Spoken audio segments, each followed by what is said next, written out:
Okay. So, hello. Thank you for coming to our YouTube webinar on college apps. We're Edits for Good. We're three of the counselors there. Next slide. So this is our team, our whole team. We're just going to introduce ourselves here. I'm Shuvi. I will be going to Stanford to study human biology and communications on a pre-med track.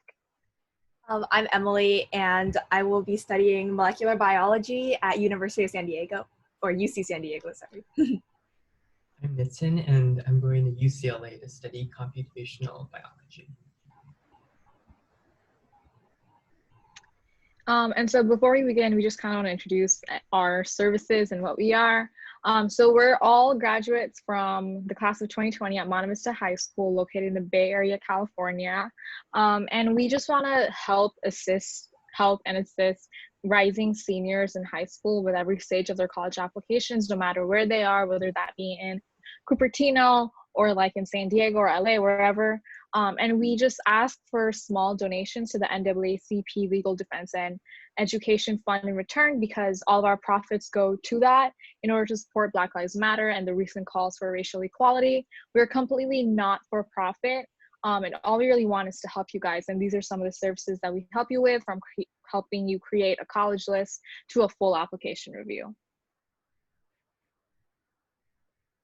And today the agenda for our webinar is these 4 things: applying to college, different online application platform options, recommended timeline, and a Q&A session. Because we can't really have a Q&A session, feel free to write your questions in the comment section, or just like message us, email us, whatever you want. And so we're just gonna get started. The first thing is about applying to college from high school. This is a really stressful process, to say the least. We've all went through it last year, but we just kind of want to break it down and help you get like the basics down, because we felt like some of that information out there is really overwhelming. So we just wanted to like make it really clear for you. Yeah, so probably one of the things that students get the most stressed out about, or they know the least about, is their SSRs. And so SSR stands for Secondary School Report, and this includes your school profile, your transcript, your mid-year report, which is your first semester grades from senior year, and then a counselor/admin letter of rec, and then your SSR eval. So it's required by a lot of private colleges, all of the Common App schools, certain out-of-state public schools, and like specific programs in certain schools. So just do a lot of research to make sure that you're on top of your deadlines. And then it includes the following forms, which are all found on Naviance. And that includes the senior questionnaire, which is just a little form for you to fill out to say more about you. So the counselor/admin that's writing your letter of rec knows more about you. And then an optional parent questionnaire, which is what your parents can fill out so that they can have a little bit different of a perspective. And then staff input forms from 2 teachers. So this is sort of like a letter of rec, but it's a form instead. And then you have to ask 2 different teachers for this, I guess, rec form for your SSRs that your counselor can read. And then an SSR request form. This just includes your personal information, your college list that you need to send your SSRs to, and then your receipt of payment, because each SSR does cost money. And then followed with an interview. After you turn all this in, within the next couple months, you should be asked for an interview with your counselor or admin, whoever's writing your letter of rec. They just want to know a little bit more about you, especially because a lot of the time counselors can't remember every individual thing about students that they meet with. And then so for rec letters, especially with COVID, this is really important because some other things like standardized testing can't be as measured properly. So rec letters are really important. They're written by teachers, usually your sophomore, junior year teachers, because they know a little bit more about your current student life and things like that. And then it's sent to colleges via Naviance. And then they're required by private colleges, some out-of-state public colleges, and some specific programs again, but they're not required by UCs or CSUs. So ideally, you'd want 2 letters of rec. Sometimes you can have 3, but that can be kind of problematic with sending it back and forth and the communication with the teachers.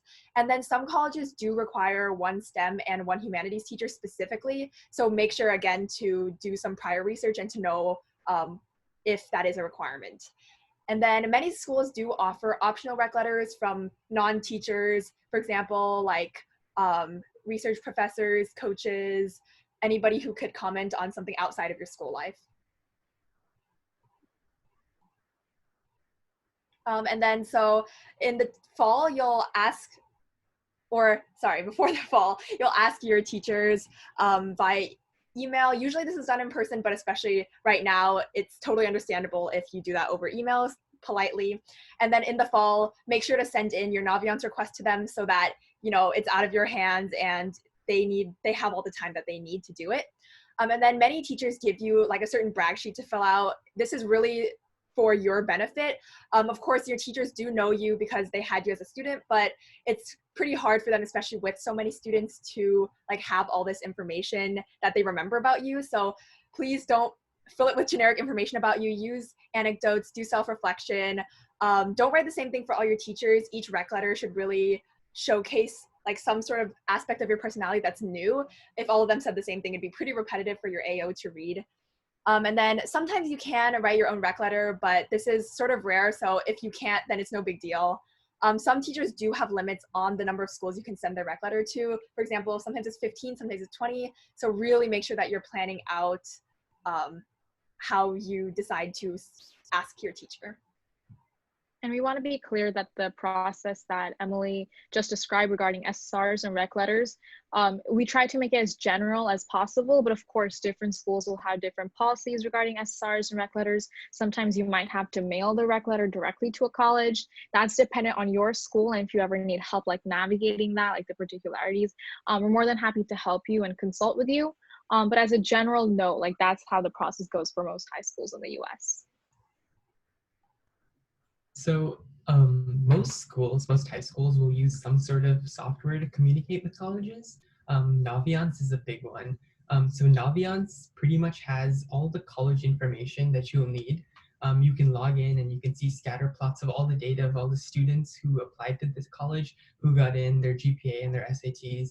But be careful because those are just stats and they don't take into account any of the essays or anything else. But the big thing with Naviance is all the transcripts, your SSRs, they're all submitted through there, as well as your letter of rec. So when you want to ask a teacher for a letter of rec, you would obviously do that in person, but you would assign them on the platforms. You would go in, you would add, let's say, Stanford to your list, and then you would assign them to Stanford, and they could upload their rec directly to Stanford. And it gets communicated to the college via Naviance, so you don't have to worry about anything else. And then the other half is College Board. So College Board is used for all your SAT score reports, and then ACT if you were, you would log into ACT if you took the ACT, obviously. But just be careful because a lot of times this can take a while to send. So you want to make sure that you're sending them weeks before the deadline. And also for College Board, some of the financial aid would be filled out on their platform.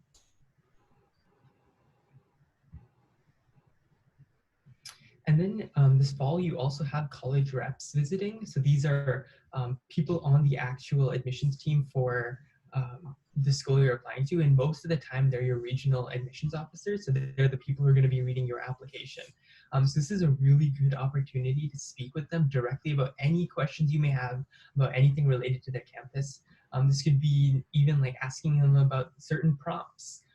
What are the do's and don'ts. Really take advantage of this opportunity because there's not many times where you get to speak one-on-one or like in a group most of the time with admissions officers.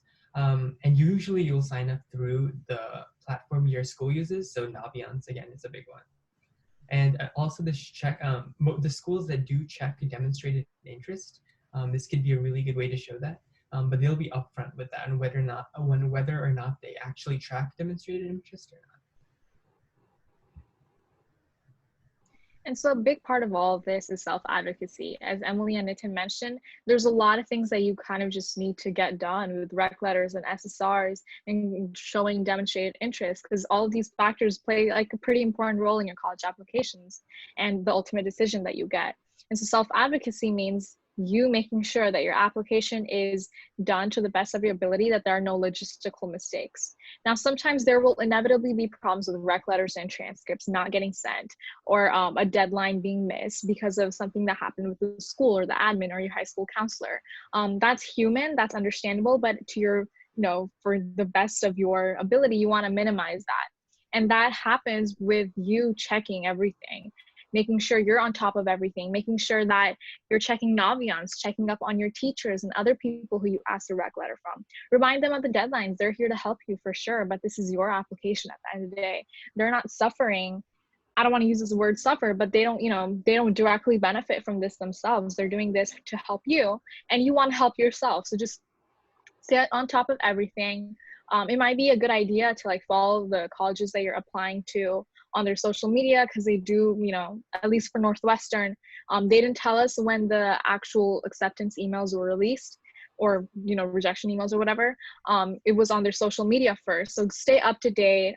Just follow like all the information that you can. You don't really want to miss out on anything.